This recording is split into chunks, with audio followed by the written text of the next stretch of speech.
Welcome to Monster Monday. So, in preparation for Doom Annihilation, which comes out October 1st, I checked back out Doom, the original from 2005, with Dwayne "The Rock" Johnson, who's just The Rock here, Carl Urban, Richard Brake, which was interesting because I did not know he was in this, and I love Richard Brake, and also Rosamund Pike.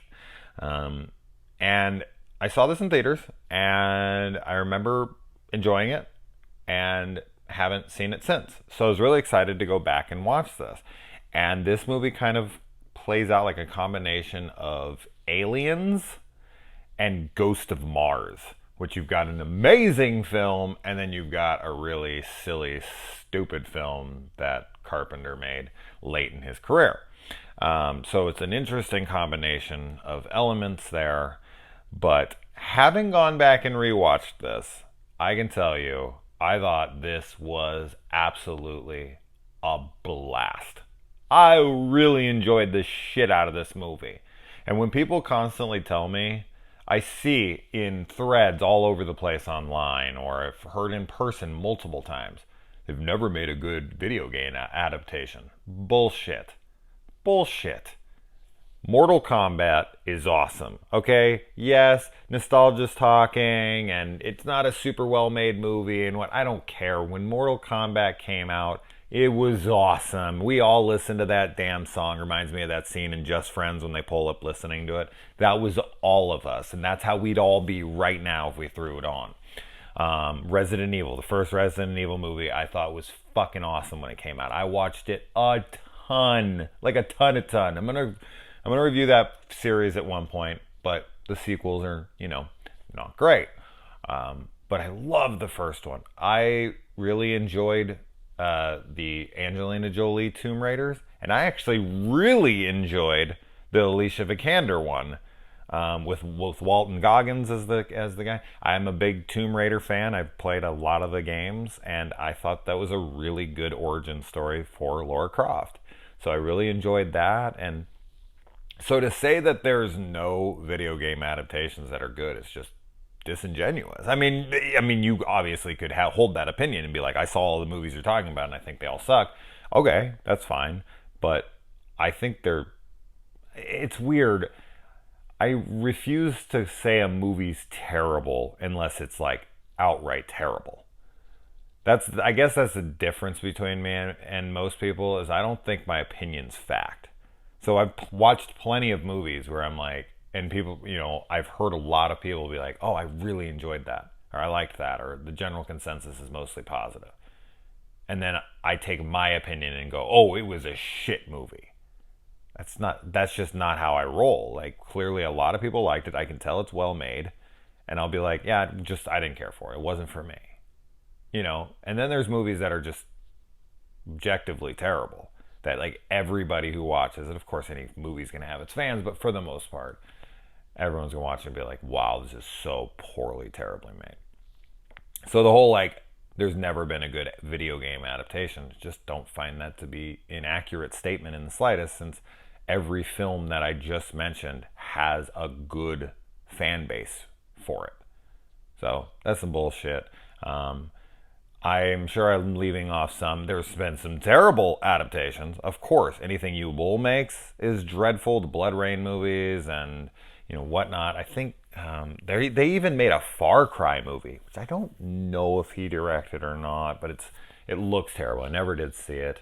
And then you got the Street Fighter movie, which is, I'd love to go back and rewatch that. Mario Brothers movie as well with Leguizamo. I think that'd be fun. Dennis Hopper is fucking Bowser, King Koopa. That's crazy. I would love to go back and check that out. Or like double dragon, double the fuck dragon pussy. Or there's been a good amount of video game adaptations, and I know there's a bunch of terrible ones. But anyways, okay, enough with that. I've never talked about a video game adaptation on my channel, so I don't want to bore you with all that, but I had to bring it up. All right. I'm sure there's a bunch of other ones I didn't mention, but there you go. All right. So, now, what is awesome about this movie? I really had a fun time with the action in this. I actually thought the story was pretty cool. There was elements of like Stargate in here. I thought instead of just making this some generic action movie, I thought that they actually created a pretty cool world. I like the setup, and it's not like perfectly true to the game because okay, like I remember when the game came out. I remember when Doom was released and we grabbed it on PC, and it was old. I mean, this is old school. The graphics were just dreadful, just like pixelated garbage, little squares. And then his little face was down in the corner and would show you how hurt he was, and then you just like go through the levels. I remember when Doom 2 came out, like hell on earth. And I actually have, are they down here? Actually, yeah, look at this. Oh shit, I completely forgot. I spent a lot of time looking for these. So they released these novels, and this third book, Infernal Sky, was so fucking hard to get my hands on. This, Knee Deep in the Dead, is my original copy. This is the first one I bought, and I would never even know how to say the guy's name. It's Daffodiabu. This guy's fucking name. I don't know if you can read that or not. Daffodil, some shit. Holy hell! And they wrote all four of them together. But yeah, Doom books. I was big into the games back in the day. But yeah, getting my hands on book 3 and 4, especially 3, was out of control. I completely forgot about those. I always keep them near me, but yeah, I read those back long time ago. Anyway, so while this doesn't stick like crazy to the story or anything, but yeah, they go to Mars and the monsters are there and blah blah blah. But except for they change some things up. There's 24th chromosome that makes like people superhuman, some people, and then some people it turns into monsters and whatnot. I thought that was cool. I thought that was a unique spin on things. This master race once upon a time who was genetically experimenting, and they made superhumans but also made super monsters, and then they found this and they were experimenting with it, and then these Marines are sent in to retrieve this data but also stop anything from coming back through. And I just really liked the way it played. I thought it was a really cool story. I thought it was really well done. The director of this directed a bunch of like Jet Li movies, and he was the cinematographer on a bunch of stuff like Falling Down and whatnot. I thought he did a really good job. And we'll get to the sequence that I just thought was freaking awesome. But yeah, I mean, you got Richard Brake in here. I was not expecting to see Richard Brake. He looks exactly the same. He doesn't look any older at all right now. It was weird to see him. I was like, oh my God, you look identical to when I just saw 3 from Hell like last week. How does he look exactly the same? It's crazy. And so this movie starts with some Sarah Connor type narration, and she's talking about how in 2026 they found this portal, and this is 20 years later. And then we get this opening scene where these doctors are running around, and then this girl is getting closed out. And it's always that scene where they have to like quarantine the area and they have to like close the doors on everybody. That's some rough shit. You've seen this in a bunch of movies. You've seen it in like Godzilla with Bryan Cranston, and I've seen that scene where the guy's like out there and he has to like close the doors like right in front of him, just watch them as they're out there. This girl like gets her arm through, and this thing comes and just chops her arm off, and he's later found running around with that arm. Is he literally carrying the guilt with him, like the weight of the guilt with him? Is he? I just was like, oh my God, he still has her arm. That's crazy. I love that. And here's another thing. What do I always say? I want to see The Rock, Dwayne The Rock Johnson, in R-rated hardcore films. Here we go. It was weird to even see him saying the F word. It was like, what? Dwayne The Rock Johnson doesn't say fuck. this is crazy because I'm just so used to him in these PG-13 type movies. To see him be the, he ends up being like the villain at the end, the ever allegiant Marine. He, he does what's ordered of him, and he goes on this rampage towards the end. But I think a lot of people thought he was going to be the star. They thought that maybe he was going to be the main dude at the end, and it was kind of a toss-up. But I felt like it was pretty well shown that he was going to have a downfall at some point. And Carl Urban, holy shit, Éomer himself. So for Slasher Sunday, I watched Arwen, and then in this one, I got Éomer. So some signs telling me I need to review my babies back here, my rings, my Middle Earth saga, and then I thought The Rock was really good in this. I thought Carl Urban was great. I thought Rosamund Pike was in. Everybody. I thought everyone was really solid in this. And the special effects, I mean, there's some CGI, but very little. All the monsters in this, at some point in the film, are practical. There's not a monster in this that isn't practical at some point. So even though there are some CG shots with the monsters, most of the time when they're showing them on screen, they're all practical. And they look fucking awesome. They're just gnarly and gross and these like huge, gigantic, hulking beasts. And it like reinforces my desire for a Gears of War game. It's just like, wow, these things are awesome. These things are terrifying. They're awesome. They're terrifying. Oh man, the Richard Brake joke in this, where he like leans over and there's this young kid on the team and he's like, hey, I recently asked Sarge for a little pussy, and then he brought you onto the team. Oh man, it was like mirroring Predator, with the joke there. My wife says, I told my wife she has a big pussy, or I said I have a big pussy. Why'd you say it twice? Fucking great, It just reminded me of that, and it just made me laugh like out loud. I really thought that was funny. And then I liked that one of the dudes that was sending them through the portal had been chopped in half by the thing by a miscalculation, and he was like an android of sorts. Like not really, but he was no, what's that called? When you're isn't that an android? When you're like more machine than man at that point, like even if you start human and then you kind of transition and you start replacing pieces of yourself, then you become, what that's called, I don't know, but whatever. He's like half wheelchair and it like goes into us, and he looks like the freaking Johnny Cab in Total Recall is what he looks like. And then when he turns into a monster at the end and that thing has a wheelchair on him, it's badass. This movie's awesome. I'm telling you, this movie's awesome. I was really surprised by it, especially at the end. The final act is badass. Like great horror action, some of the best.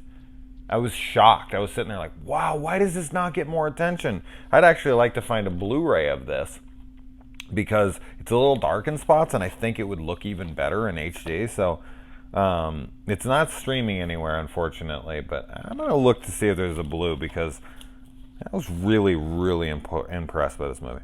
They throw in the BFG, which they call, is called the Bioforce gun in this, but then when The Rock goes and picks it up, he's like, big fucking gun. And while that I'm sure people argued like, oh, that was too forced, or that was it. It's like, how else do you want it to get in here? I thought it was cool. I thought that, that's what everyone calls it, and he calls it that, and it was great shit. I like that when they find the doctor, he's like lost his mind. He just grabs his ear and he rips it from his body. And then when they have these nano walls, which are like these they're in a solid state, and then they press a button and then they become like gaseous, and then they kind of stay in that state, in that excited state. And then when you press the button, the molecules slow down and it becomes a solid wall again. It's a really cool idea. And then they're running through it, and then she just like hits the wall and it like carbonite almost freezes him in the wall, Han Solo style. But the thing is still moving and breathing and in the thing, and she's like trying to, put IVs in it and keep it alive because she thinks there's a cure for this. And then, of course, the Rock comes up and shoots him in the mouth and killing him. But it's really cool to just have this thing behind her, like, as up like a plaque up on the wall, but it's like still like breathing and moving, and it's kick ass, man. And then the electric fence fight. This was a fight that was really cool. So there's this big ass dude who's part of the team, and he's down there in the pit with this thing, and he's like fighting it. And there's electric one, and he pins one against the wall. He pins the one. I guess it's just him versus one, and he pins him into one. And then they're all fighting around each other. It's pretty badass. But it's a little dark, and that's a scene I would have liked to have seen in Blu-ray because I think I would have been able to see it a little better. And then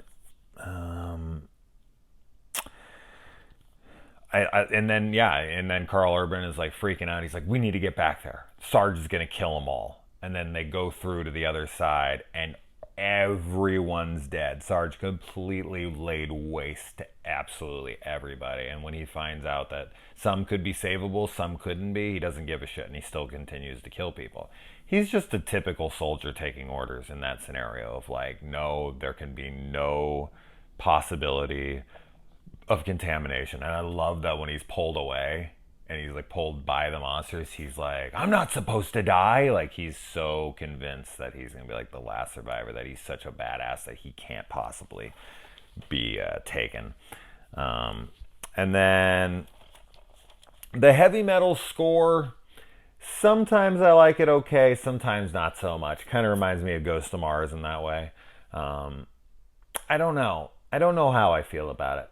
It just feels a little too on the nose and a little lazy, but I guess it does kind of fit the film, so I'm not really, I don't know. I'm iffy on that one. And then there's scenes in here that are very Resident Evil as well, so I guess there's some of that mixed in here. Which came out first? 2000. Oh, Resident Evil would have came out first. I want to say that's like 0203. That sounds about right. And then he tries to fire, Carl Urban's character tries to fire through the nano wall, and it just closes, and he ricochets, hits himself, so he has to take the 24th chromosome in hopes that he'll just get superhuman and be able to heal up real quick, Wolverine style. And his sister gives it to him, and he's like, "Kill me the second if I turn," zombie style. And then this is when he goes full-on POV, first-person shooter cam, like you're in Doom the game.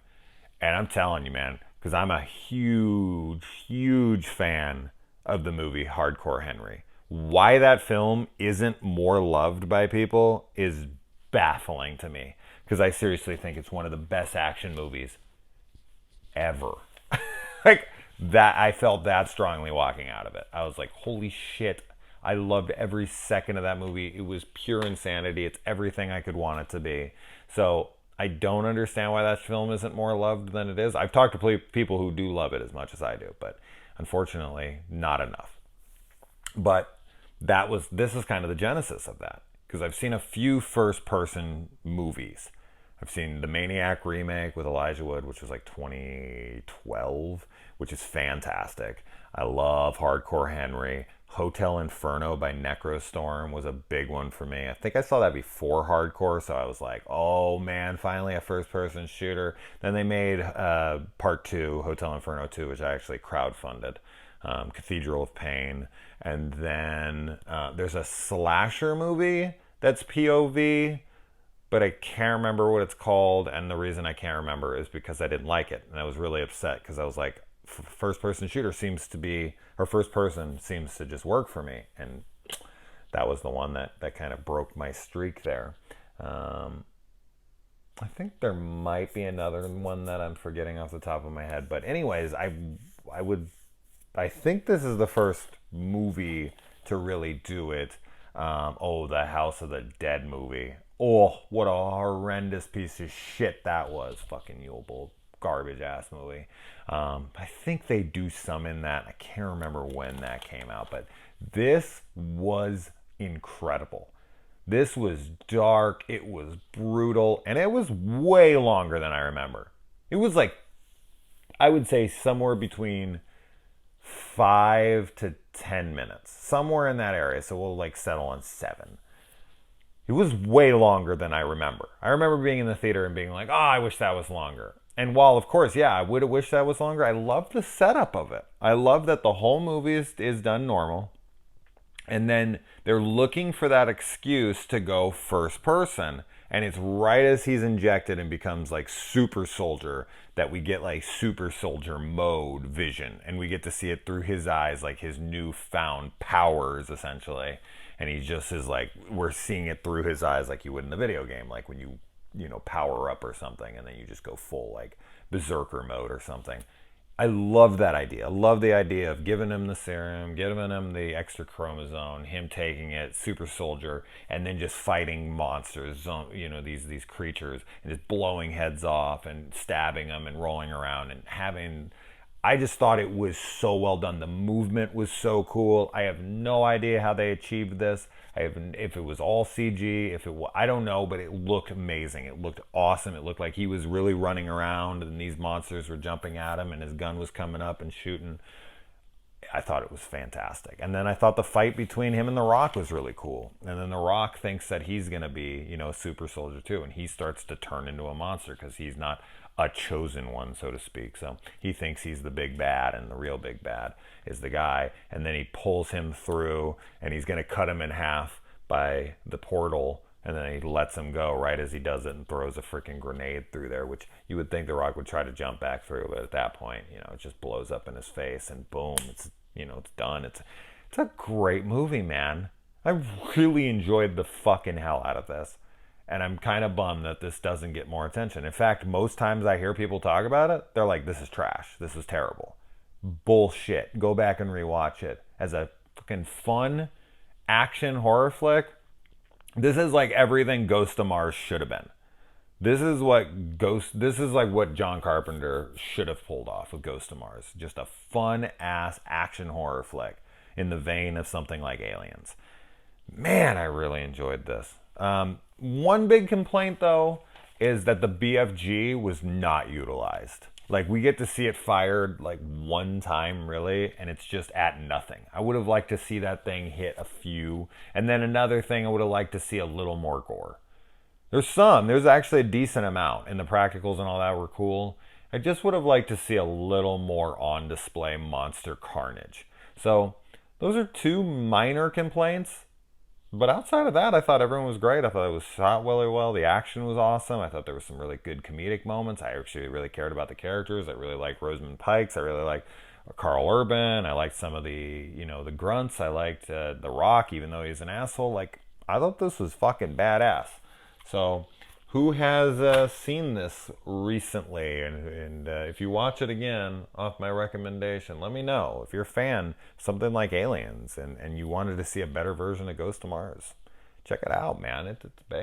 It's pretty baller, man. So anyway, all right, let me know. Adios.